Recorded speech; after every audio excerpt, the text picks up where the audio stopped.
So guys, welcome back to the channel. Welcome back to Stratton Top Farm.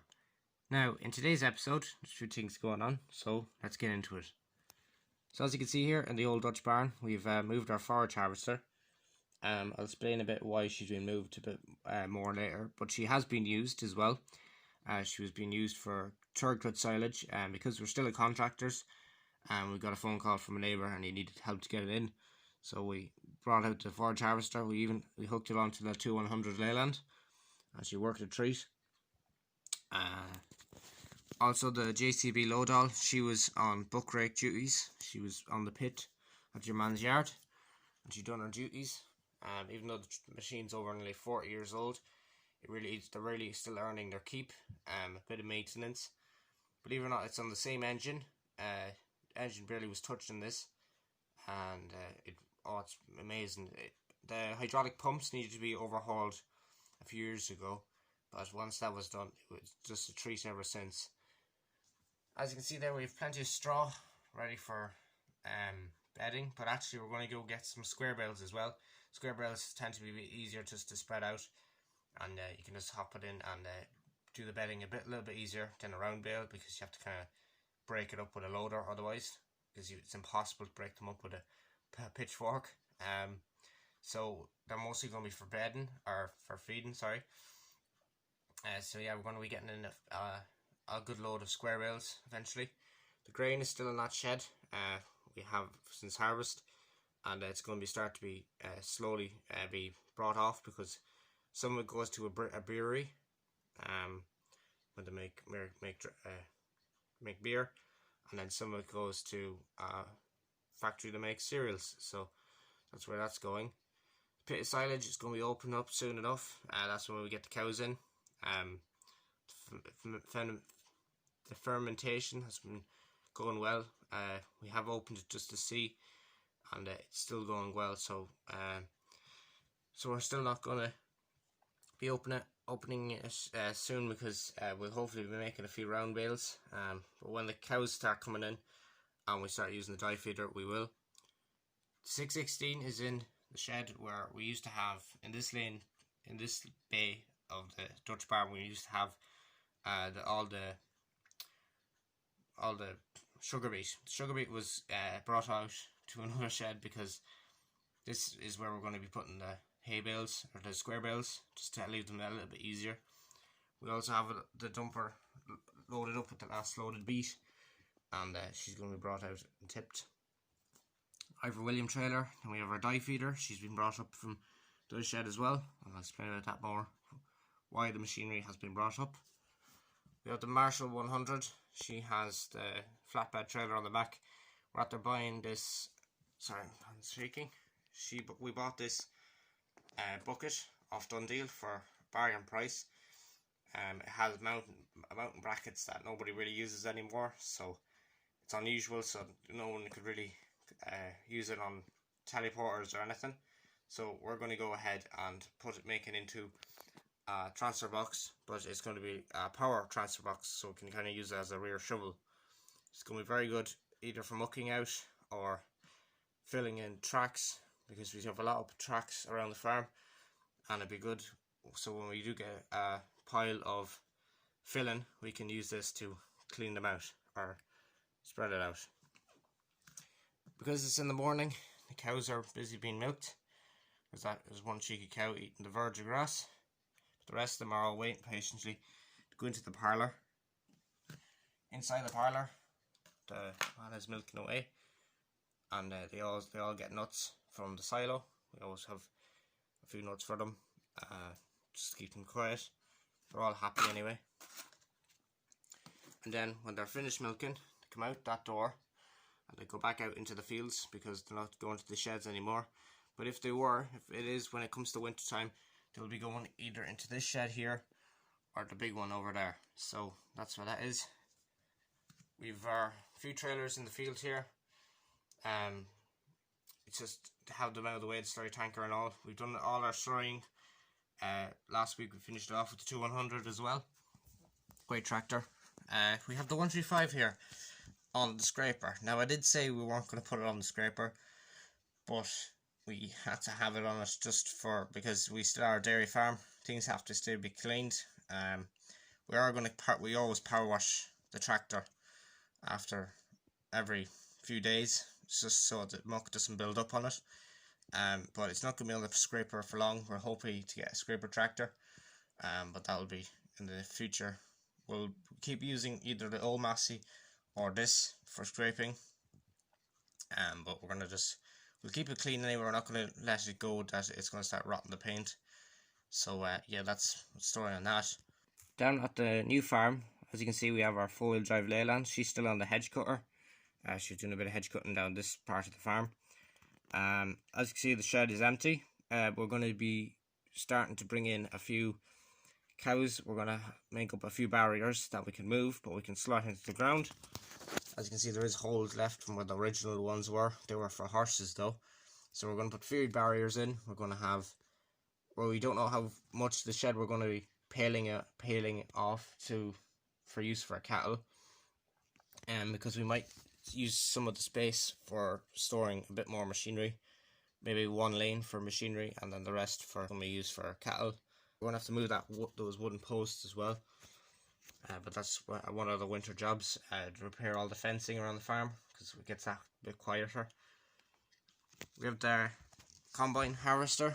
I'll show you a few shots of her, because we got a phone call from a neighbour and he was under pressure to get the last of his wheat in, and he couldn't do it all on his own. Like, he had so much corn or wheat to cut, and he didn't have enough time. So we brought the Massey Ferguson 750 combine harvester with our trailer out, and our headers just behind her there.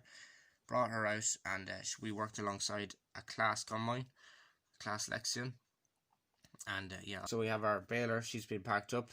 She's been mostly on the Marshall 100. It's a really good pair. We baled well over 250 bales this year so far. We still have to make our own, but it's going well so far. No major things. Maybe a bearing or two had to be replaced. But belts, all that is going pretty good. All the hydraulic pipes and all that. There's no shortage of power on the Marshalls, so the bales are coming out very nicely. Unimogs here along with the silage trailer, because we're not going to be doing any more pit silage, so that's why that's down there. The Jockskin grain trailer will be out when we're going to start bringing the grain out of the grain store. And the Unimog is kind of a utility vehicle for heavy haulage and stuff like that, but it's not the most usable machine on the yard. It's great for getting about, yeah, she's just parked here for most of the time because we're just busy with driving tractors. Simple as that. So in the main workshop, as you can see, we have our Leyland 100. It's because she has received a new pair of arms, painted up and all. We just had to paint them up. We didn't get time to paint them up when we were doing the silage, but they definitely shown how good they are. So we've painted them in the appropriate colours, the dark blue, and it looks really well with a pick a pitch. It really means that we can use a few more heavier implements on the tractor and use it to bring in bales as well. We'll hopefully see her out moving the beat later on. Outside, we've purchased another thing. It's on the back of another bale trailer. It's a sprayer, and she has no wheels with her. We're going to have to buy an axle and put it on it. It's for spraying herbicides, but we can use it for putting in liquid nitrogen or any sort of additive we want to be putting into the crops, but also for weed control would be great. This will probably be used on the back of the 6210 because the 6210 has row crop tires, so to be able to cut through the rows of barley or whatever we're going to be growing. So yeah, and out on the farm lane we have our old Massey. She's getting on too. She's very high hours tractor, but still learning her keep, still going strong. On the front mower, she doesn't have any rear mower, but she has a front mower. It's been converted to a topper as well, so you can do topping with it. It's just good for going along the borders of fields that have a lot of nettles and stuff to keep them down. And yeah, that's what she's been used for. So guys, the story behind this Massey Ferguson tractor, it's not, it's a bittersweet one. It wasn't my fault that the loader was broken. This is my first tractor I got, first brand new tractor anyway, back many years ago I got for Christmas, and it had a loader on it. It was perfect, and I used to play with it all the time with my older farms. I did farms years and years ago, but I made a mistake, and gave it to a lend to a person I'm not going to mention in case he watches the videos. But I swapped it over to him, and he gave me a tractor just for the land. It was just for the crack, really. I had his tractor for a while. It was it was an awkward big tractor. You couldn't do anything with it. The wheels were as wide as a house. But I had it anyway. I didn't put a mark on it. And every time I met this lad, I said, "Can I have my Massey back?" And he said, "Oh, I get it next time, get it next time." So I was missing this for about a good year. A year went by with this tractor in his possessions, and I still had his other yoke, and I kept bringing his yoke up to him and said, "Look, I want to have my tractor. I'll give back your tractor when you give back mine, because there's no point giving him back his tractor and he still having mine." So, but eventually I did get it back, and by God was it bollocksed. Excuse my language, but it was. He played away in fucking sand. You can even see the sand, like bits and pieces on the. Well, I've cleaned it off that well you can't see, but inside I had to take the whole tractor apart, and even on the inside of the chassis and all the inner workings for the steering, it was absolutely fucking just caked with sand and battered. And I'm surprised he didn't break more stuff off. He broke the exhaust. I had to make a new exhaust. He broke the loader. The loader seized. It seized on one of the rams and then snapped, so it was not much use. So I had to cut it off. I managed not to damage upon it, and so that's why I had to cut off the loader. He broke the rear hitch. I'll show you that. He broke the rear hitch, and I had to make a new pin drawbar. I don't have a pin in at the moment, but I had to make a new one. He broke that off too. So yeah, he really done a fucking number when he got through this. And to think that he got his tractor in such good condition. He got it in the same condition I left it, and to believe it or not, his tractor was not a mark on it, and it was a cheaper tractor. It's only it was one of those new Ray tractors anyway. And to think that I got mine back in such condition. Well, let's just say I've never lended him another machine ever. But I'm not going to mention him because he could be watching these vlogs. I'm not going to name anyone by anyone, but it just so happens you have to be just careful with who you share things with. As the years went on, probably he would have took better care of it. But to be honest, he was a bit young. But like he was the same age as me at the time. So, but anyway, that's the story on that. Yeah, right, back to Stratton Top Farm. And so, we're here at Tom's farm because we're actually ploughing up one of his fields. Now, Tom is kind of a semi-retired farmer, so he's not out of it yet. There's very few lads that do. But he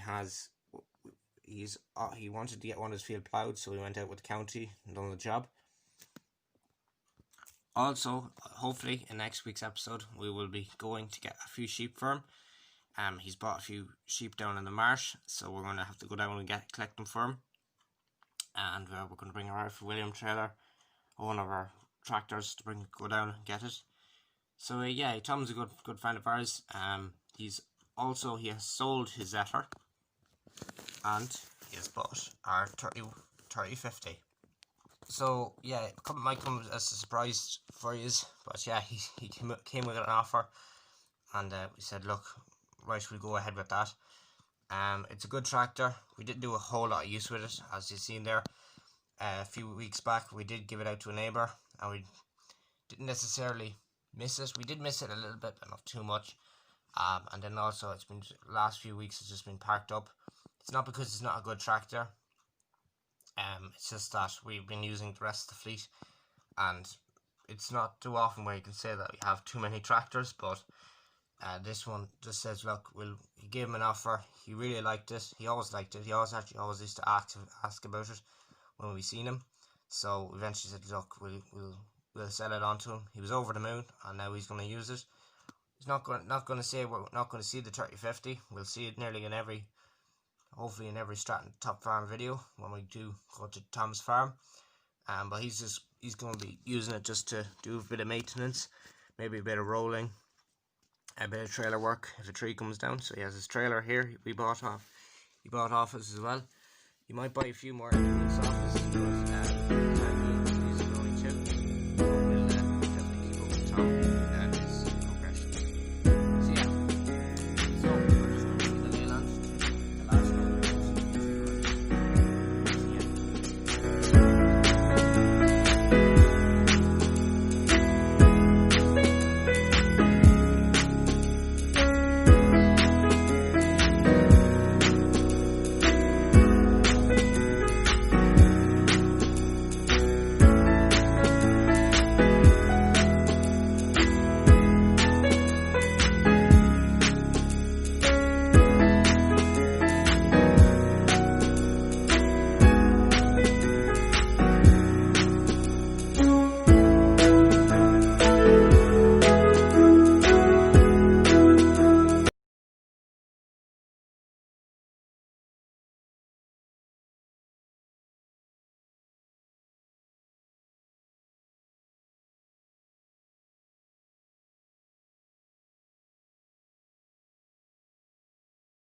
So guys, thanks for watching, and I'll see you again soon.